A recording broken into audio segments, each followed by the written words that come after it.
Assalamualaikum warahmatullahi wabarakatuh. Apa kabar teman-teman semua? Semoga kita semua selalu dalam keadaan sehat walafiat ya. Dimudahkan segala urusannya. Amin ya robbal alamin. Kesempatan kali ini saya akan membagikan satu cerita. Cerita tentang seorang ayah karena usahanya bangkrut, hutang di mana-mana, rela menumbalkan anaknya. Seperti apa ceritanya? Mari kita mulai. Anakku dijadikan tumbal suamiku. Usaha kopinya bangkrut, membuat dirinya pusing dan stres. Kebutuhan keluarga semakin banyak.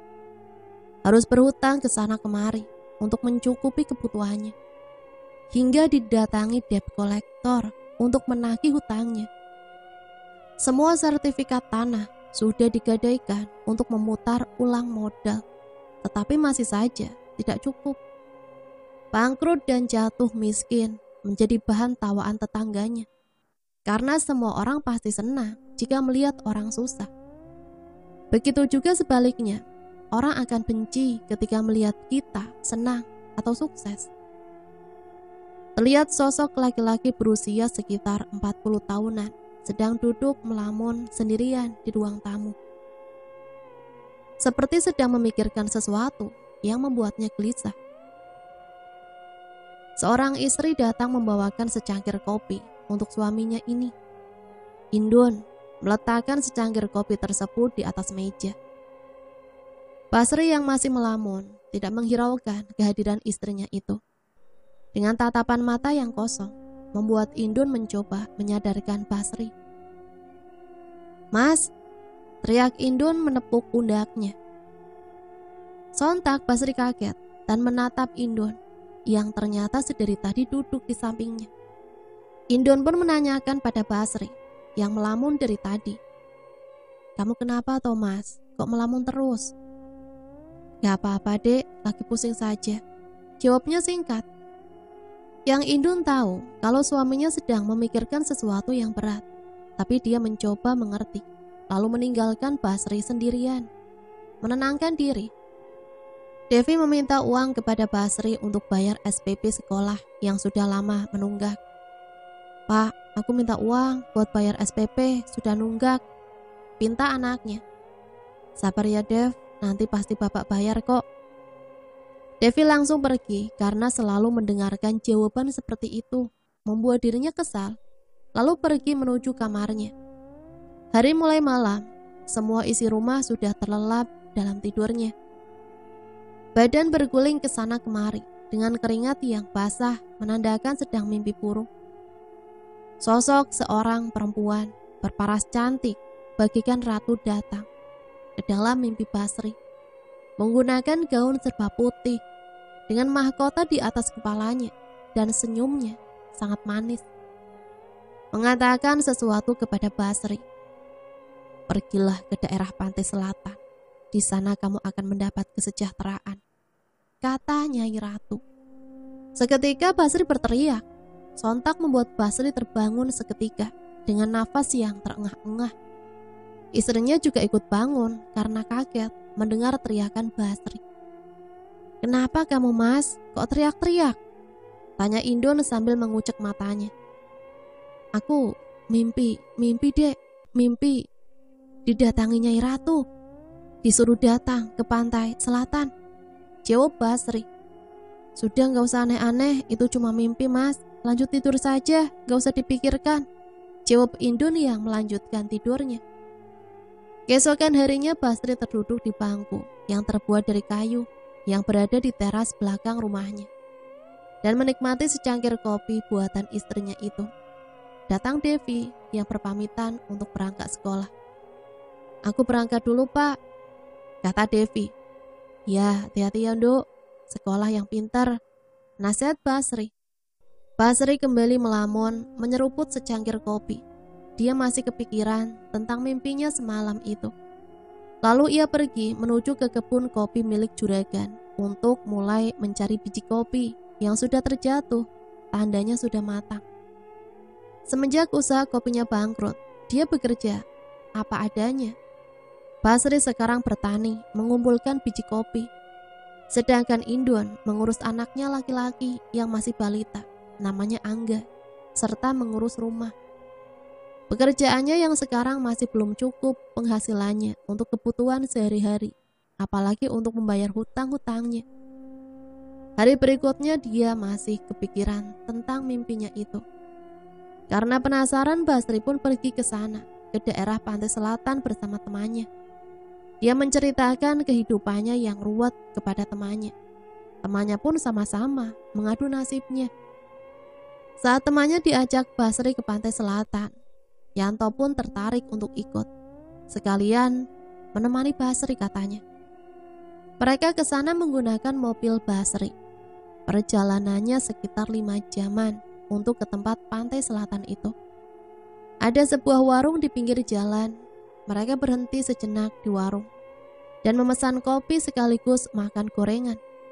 Basri bertanya kepada pembeli yang ada di warung itu, "Pak, maaf, mau nanya, pantai selatan masih jauh nggak kalau dari sini?" "Wah, masih lumayan jauh, Pak. Mau kemana memangnya?" Jelas bapak itu. "Mau ke Padepokan Nyi Ratu, Pak." "Oh, ke situ. Ayo aku antar, mau nggak? Sekalian aku mau mampir," tawar bapak itu. "Oh, ya boleh, Pak, kalau bapak nggak keberatan." Mereka bertiga akhirnya menuju ke Padepokan Nyi Ratu dengan petunjuk jalan bapak tadi. Sesampainya di Padepokan, Pak Basri disuruh untuk menemui juru kuncinya saja. Tapi karena tidak tahu rumah juru kunci tersebut, mereka diantar lagi oleh bapak tadi menuju ke rumah juru kunci itu. Sesampainya di rumah juru kunci itu, mereka bertemu langsung ke Mbah Waki, nama juru kuncinya.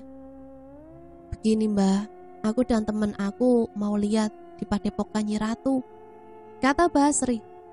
"Ada keperluan apa di Padepokan Nyi Ratu?" tanya Mbah Waki. "Aku mimpi didatangi Nyi Ratu, terus disuruh datang ke Padepokan kalau ingin dapat kesejahteraan. Kayak gitu, Mbah," katanya. Tanpa menjawab, Mbah Waki langsung mengajak ketiganya kembali ke Padepokan itu. Mbah Waki juga menceritakan berbagai sejarahnya Nyai Ratu. Di situ mereka dikasih wejangan oleh Mbah Waki. Mbah Waki juga menawarkan kepada Basri dan Yanto kalau di Padepokan setiap malam Jumat Kliwon ada acara ngaji bersama. Kalau mau ikut ngaji bersama, nggak apa-apa, katanya. Sudah banyak juga yang ikut pengajian di situ. Kata Mbah Waki juga banyak yang ikut ritualnya Nyi Ratu untuk kesejahteraan hidupnya. Di sini harus melakukan puasa putih selama seminggu. Maksudnya hanya minum air putih dan nasi putih saja. Jika tertarik untuk mengikuti ritualnya, nanti malam Jumat Kliwon datang saja ke sini, kata Mbah Waki, juru kunci. Mereka pun kembali ke rumah. Saat sampai di rumah, Indun menanyakan Basri, "Dari mana, Mas? Kok seharian baru pulang?" Tanpa menjawab sepatah kata pun, Basri malah langsung pergi meninggalkan Indun yang sedang menggendong Angga. Dia langsung menuju ke kamar mandi. Indun yang merasa aneh dengan sikapnya hanya melihatnya dengan menggelengkan kepalanya ke kanan dan ke kiri. Keesokan harinya suasananya masih seperti biasa. Basri berangkat bekerja untuk mengumpulkan biji kopi. Basri bekerja bersama dengan temannya yang kemarin, yaitu Yanto. Di sela-sela istirahat mereka membicarakan tentang Padepokan Nyi Ratu lagi. Istrinya di rumah akhir-akhir ini jadi sering marah-marah pada Basri. Sedangkan Devi anaknya selalu merengek bayar SPP. Membuat Basri yang semakin pusing dan tidak betah di rumah. Hal-hal kecil pun selalu diperdebatkan oleh Basri dan Indun. Seperti masalah pemakaian air kran yang boros, karena boros menjadi nambah untuk tagihan listriknya. Sampai suatu ketika Basri hingga hampir bunuh diri, sampai sudah memegang pisau tajam di tangannya. Indun yang melihat Basri mau nekat itu, langsung memegangi tangan dan menjatuhkan benda tajam itu. Saat sudah tenang, mereka berdua saling memaafkan satu sama lain dan mencoba untuk bersabar, menghadapi cobaan ini dengan kepala dingin. Waktu berlalu, tiba-tiba Basri jatuh sakit karena mungkin terlalu banyak pikiran yang ada di kepalanya. Basri hanya dirawat di rumah oleh Indon dengan menggunakan obat warung. Karena kalau dibawa ke rumah sakit, biayanya pasti besar. Dan itu tidak mungkin kalau Basri dirawat. Melihat keadaan yang semakin sulit, boro-boro untuk menginap di rumah sakit, untuk makan saja susah. Jadi Basri dirawat seadanya yang ada di rumah. Seminggu kemudian akhirnya Basri sudah agak enakan badannya, hingga dia sudah bisa untuk berangkat kerja kembali. Beberapa hari lagi Jumat Kliwon, Basri mencoba mengajak Yanto untuk pergi lagi ke padepokan Nyi Ratu itu lagi. Yanto ternyata mau ikut ke sana lagi karena kebetulan ekonominya juga sangat sulit. Hari Kamis mereka tidak berangkat bekerja, tapi mereka pergi ke padepokan Nyi Ratu. Kali ini mereka hanya menggunakan motor berboncengan. Karena mobil milik Basri yang kemarin itu sudah dijual untuk membayar hutang-hutangnya. Sesampainya di padepokan, ternyata sudah ada Mbah Wage, juru kunci di sana. Mbah Wage langsung mengajak Basri dan Yanto pergi ke rumahnya untuk melakukan pengajian Jumat Kliwon nanti malam. Ternyata di sana sudah ada banyak orang juga yang menunggu di rumah juru kunci. Setelah acara pengajian selesai, mereka berbincang-bincang satu sama lain dan mengadu nasibnya masing-masing. Dengan berbagai cerita yang berbeda-beda. Katanya ada yang usahanya juga bangkrut seperti Basri. Ada yang ketipu orang lain dan sebagainya. Akhirnya Basri dan Yanto memutuskan untuk mengikuti ritual-ritual dari juru kunci tersebut. Hingga Sabtu, hari pertama mereka berada di sana. Mereka sudah mulai melakukan puasa putih. Seharian mereka hanya makan nasi putih dan air putih saja. Lalu siang harinya, mereka semua dibawa ke padepokan Nyi Ratu dengan berjalan kaki yang berjarak 5 meter dari rumah Mbah Wage. Sampai di padepokan, mereka bersih-bersih padepokan itu. Ada yang menyapu, membersihkan rumput, dan mengepel. Bangunan padepokan ini berbentuk seperti musola, yang ukurannya tidak besar juga tidak kecil, yang sedang-sedang saja. Saat sore hari mereka kembali lagi ke rumah juru kunci untuk mengambil jubah hitam dari sana dan memakainya. Lanjut lagi mereka berjalan menuju ke padepokan saat malam hari sekitar pukul 11 malam dengan melewati hutan dan jalan setapak. Sebelumnya mereka sudah diberi secari kertas masing-masing yang dibawa ke padepokan. Kertas itu berisi mantra-mantra untuk memanggil Nyi Ratu. Saat semua sudah duduk berjejer di padepokan dengan secari kertas di tangan dan dihadapkan dengan sebuah kursi goyang.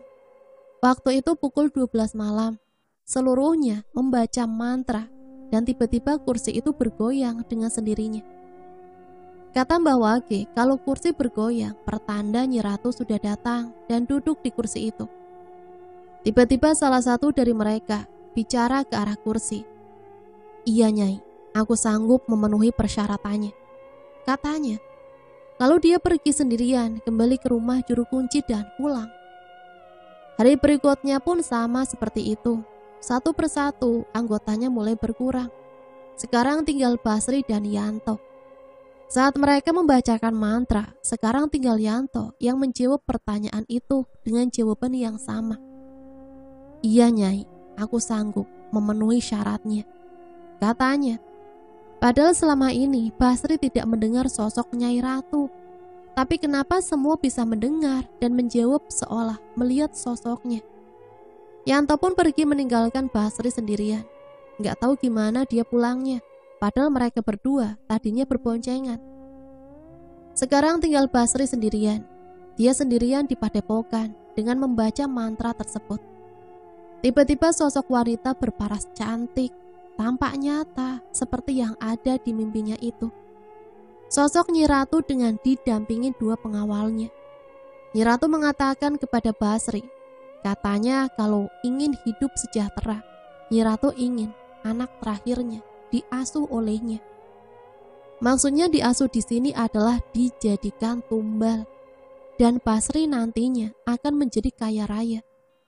Mendengar ucapan Nyai Ratu tersebut, Basri pun menjawab dan mengiyakan. Karena sudah tidak ada cara lain. Basri sudah bosan mendengar hinaan para tetangganya itu. Iya Nyai, aku sanggup memenuhi syaratnya, katanya. Tapi dengan syarat nanti setelah Basri pulang dari padepokan, Basri harus membawa seekor kambing hitam untuk sebuah ritual. Ia pun mengerti, lalu pergi meninggalkan padepokan itu dengan melewati jalan setapak di tengah hutan seorang diri.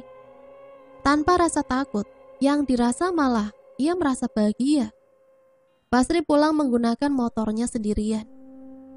Setelah sampai di rumah, Indun langsung menanyakan kepada Basri dari mana saja seminggu kemarin. Ternyata saat Basri pergi, dia tidak berpamitan kepada istrinya. Indun kira Basri marah dengannya karena di rumah selalu bertengkar. Tapi Basri hanya menjawab kalau dia habis mencari pekerjaan di kota, katanya. Indun pun percaya saja dengan ucapan Basri itu. Esok harinya Basri langsung pergi ke pasar untuk mencari kambing hitam yang disuruh oleh Nyai Ratu. Sudah berkeliling seluruh pasar, namun tidak ada juga yang menjual kambing hitam. Dia menunjuk ke pasar lain dan akhirnya menemukan seekor kambing hitam yang dicarinya. Ia membeli kambing tersebut dengan uang simpanan miliknya. Setelah selesai membeli kambing hitam tersebut, Basri langsung membawa kambing itu ke padepokan Nyi Ratu itu. Dengan menggunakan mobil pick-up, dia menyewa mobil yang ada di pasar tersebut. Setelah perjalanan jauh, akhirnya sampailah Basri di padepokan tersebut. Di sana sudah ada Mbah Wage yang sedang membersihkan padepokan. Dia menunggu hingga malam hari tiba, dan saat malam tiba, Basri membacakan mantra lagi. Sosok Nyi Ratu menampakkan wujudnya di atas kursi goyang dan menyuruh Basri untuk membuat kambing gulai bersama juru kunci tersebut. Keesokannya Basri dibantu oleh Mbah Wage menyembelih kambingnya dan memasaknya di dapur rumah Mbah Wage.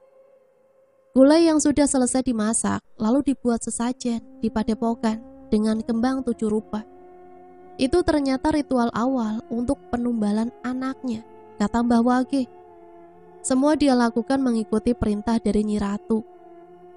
Semua sudah dilakukan dan sesuai perjanjian dengan Nyi Ratu bahwa anaknya yang terakhir nantinya akan dijadikan tumbal oleh Nyi Ratu. Ritual sudah selesai, Basri pulang. Tiba-tiba istrinya langsung menarik paksa Basri saat sedang menaruh motornya. Indun membawa Basri masuk ke kamar anaknya itu yang sedang dijaga Devi. Angga kejang-kejang dan badannya panas secara mendadak. Tidak ada cara lain, Indun hanya bisa mengompres Angga dengan air hangat dan membuatkan ramuan jamu penurun panas. Karena faktor biaya yang tidak bisa untuk membawa Angga ke rumah sakit. Saat malam suhu badan Angga mulai menurun setelah meminum jamu. Angga akhirnya terlelap tidur. Saat dini hari Indun ingin buang air kecil. Dia menuju ke kamar mandi belakang yang letaknya bersebelahan dengan dapurnya. Terdengar suara dari pintu belakang rumah. Suara itu persis seperti kambing yang mengembek. Rasa penasaran Indun pun muncul, membuatnya ingin melihat ada apa sebenarnya. Dan benar saja, saat membuka pintu belakang, ada seekor kambing hitam dengan 2 tanduk dan matanya yang menyala. Sontak Indun terkejut dan menutup kembali pintunya.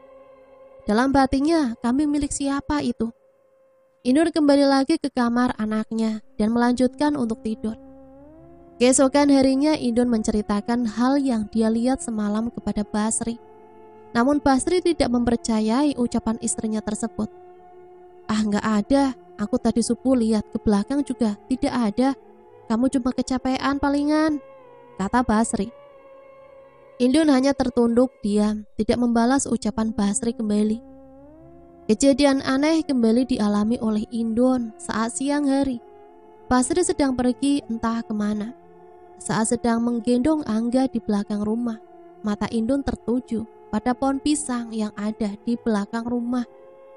Dia melihat ada sosok wanita memakai pakaian putih seperti kuntilanak dan berkata kepada Indun Aku mau anakmu. Sontak badan Indun langsung merinding dan gemetaran karena terkejut dengan perkataannya.